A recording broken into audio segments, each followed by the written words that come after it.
Hello everyone and welcome into Coach Craig's Sports. This is the MLB DFS Core Pick video for today, Tuesday, July 30th. If you're joining me for the very first time, first of all, welcome in. Second of all, this is how today's video will be structured. We'll be going over my core picks, which is going to be based on a combination of past performance versus the respective opponent, as well as some recent history, and that's going to be one pitcher and four hitters. And then after that, we'll get moved over to my cheat sheet, which can be found on the YouTube community tab, it can be found on Facebook, and it can be found on Twitter or X as well. And then from that cheat sheet, we'll be talking about my top GPP teams to stack for tonight's slate overall. But without further ado, we'll get started with the core picks. So we're going to start off at the pitcher position with Michael Wacha. He's got some pretty decent history versus the Chicago White Sox in the past, and he's had 3 starts versus them this season. 52 points, 28, and 55 in 2024. Last year in 2023, he had 1 start versus them where he had 52 points. So 3 out of his last 4 starts against the Chicago White Sox team have resulted in 50 points or more. So definitely do like the upside with him tonight. If we look at what he's done so far in the season, averaging about 28.5 fantasy points per game. Obviously had that really strong start to the year, kind of slowed down a little bit since then. And if we look a little bit further, he's got 7 wins on the season in total. His ERA is at 3.65, which is pretty respectable there. Obviously, we see some of these down games, but still has some pretty good upside at the same time as well. So definitely do like getting to Michael Wacha once again tonight. But a handful of pitchers that I would recommend getting some exposure to at the same time as well. Then we're going to move down to second base with Ketel Marte, $3,800, averaging over 12.5 fantasy points per game on the season, but on a pretty good hot streak as of late. Goes against the Washington Nationals and Patrick Corbin as the expected starting pitcher. He is 5 for 12 with 2 home runs in his career versus Patrick Corbin. He has at least 1 hit in his last 5 starts, 4 home runs during that time span, 3 multi-hit games, 4 double-digit performances, and all 5 of those games have resulted in at least 9 fantasy points or higher. So looks like a really safe floor for Ketel Marte at this point in time, with some pretty significant upside at the same time as well. And if we look at what Ketel Marte has done on the season in totality, 296 average, 23 home runs, 68 RBIs, quietly having one of the best seasons of his career. And once again, he's averaging over 12.5 fantasy points per game at $3,800. Then we're going to move down to third base with Alex Bregman, $3,400. He is averaging just under 10 fantasy points on the season. Goes against the Pittsburgh Pirates. It's expected that Bailey Falter will be the starting pitcher, but we'll have to see as the day moves along. But Alex Bregman, 1 for 2 versus Bailey Falter in his career. He has at least 1 hit in 5 out of his last 6 starts. Only 1 multi-hit game during that time span, although he does have 2 home runs during that time span, as well as 3 double-digit performances. So like the upside of Alex Bregman tonight, obviously going against Bailey Falter, it looks like a pretty favorable matchup, even if there's not a long list of history there.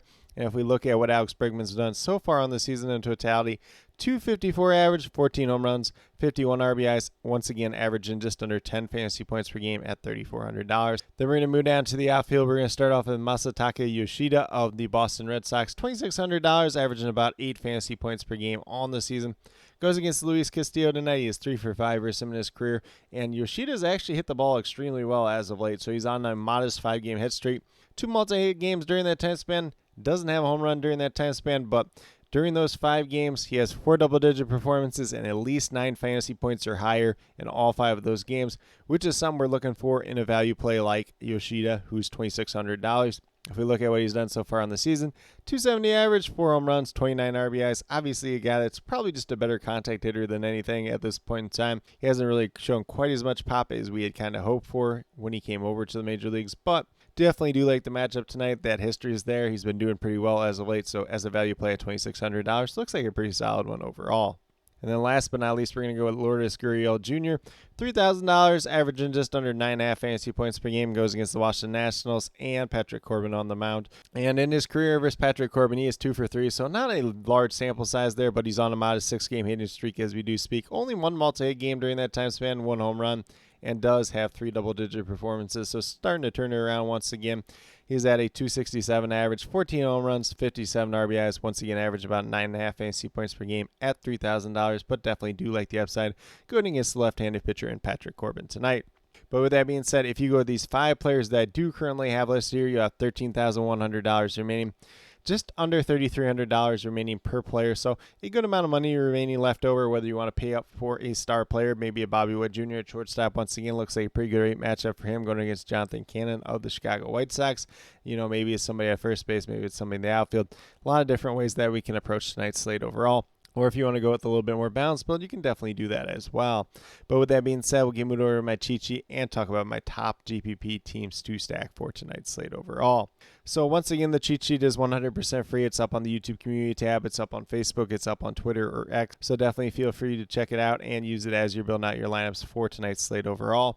But with that being said, I got 5 teams listed here. The first one that I do have here is the Chicago Cubs. This was going to be a matchup versus Frankie Montas, but just before I started recording this video, Montas was actually traded to the Brewers, so we'll see who ultimately ends up starting for the Reds tomorrow. The Cubs could still potentially be a team to stack. Then after that, we have the New York Mets going against David Festa of the Minnesota Twins, making his 3rd career start, 4th career appearance in the Major League, has really struggled to start off his young career. Mets have no history versus him, but definitely do like that upside in that matchup. And then after that, we had the Atlanta Braves going against Joe Ross of the Milwaukee Brewers, coming off a back injury. He has been tabbed as the starter for Tuesday. Was not very good in his rehab appearances, so don't expect too much out of him tomorrow. And I think the Braves are going to be a really good team to stack overall because of that reason. And then we move over to the Arizona Diamondbacks going against Patrick Corbin. Patrick Corbin, over the last couple of years has been one of the worst pitchers in all of baseball. I will give him a little bit of credit, though, because his last 3 starts have actually been pretty solid. So a little bit less on the Diamondbacks than I would be otherwise. And Corbin's been all right versus them this year and last year, but the Diamondbacks typically have hit left-handed pitching pretty well this year. Some of these hitters do have really good history versus them in the past. Obviously, 2 of them are in the core picks in Ketel Marte and Lourdes Gurriel Jr. You can also look at Corbin Carroll. You can also look at Christian Walker. A couple different guys in there. Eugenio Suarez as well. And then last but not least, we have the Houston Astros going against Bailey Falter. Not a long list history here, but in terms of the hitters that have done pretty well versus Falter in the past, Yordan Alvarez, Alex Bregman, Jake Myers, those would be kind of the main 3, but you can definitely get to some different Houston bats as well. But with that being said, that's a quick little rundown in terms of the core picks, as well as my top GPP stacks for tonight's slate. As always, if you have any questions related to MLB DFS, be sure to drop them down in the comments below, and I'll get back to you as quickly as possible. And then, as always, I'll be leaving all the updates down in the comments below. Trade deadline is looming, so there is a lot of moving parts and pieces. We'll definitely be keeping an eye on that as the day moves along, as well as any weather-related issues, as well as any starting pitcher changes that may be happening as the day moves along. And then I will also be having those starting lineups posted throughout the afternoon and early evening, so definitely be sure to look out down in the comments section for all that as we do get closer to lock. But with that being said, if you are brand new to my channel, checking out for the very first time, or have yet to subscribe, please consider doing so. Definitely would appreciate it. Helps build the community that we're trying to build here at Coach Craig Sports, which is one that's truly for you, the viewers, helping you with your DFS. Right now we have MLB DFS in terms of the core picks Monday through Friday, and then I do have my CFL DFS video coming out once a week, typically on Wednesdays, so definitely feel free to check that out if that's something you're into as well. And then last but not least, if you're interested in sports betting, if you're interested in prop betting whatsoever, be sure to check out the links and promo codes down in the description below for Prize Picks, Parlay Play, and BetUS. If you are a brand new user on any one of those 3 sites, when you sign up, make your initial deposit, you will get a first match deposit bonus. For Prize Picks and Parlay Play, it's 100% match up to $100. And then for BetUS, it's 125% match on your first 3 deposits, I believe up to $2,500 in aggregate. So some pretty great opportunities to be had out there. And then with that being said, if you have any other additional questions related to that whatsoever, feel free to reach out to me, whether it's down in the comments or on Twitter at Coach Craig Sport, and be more than happy to help you with that journey as well. But with that being said, that's all that I truly have for today's video. Definitely do appreciate each and every one of you tune in. Definitely means a lot to me. I hope that each and every one of you have a great rest of your day and some pretty good luck in MLB DFS tonight.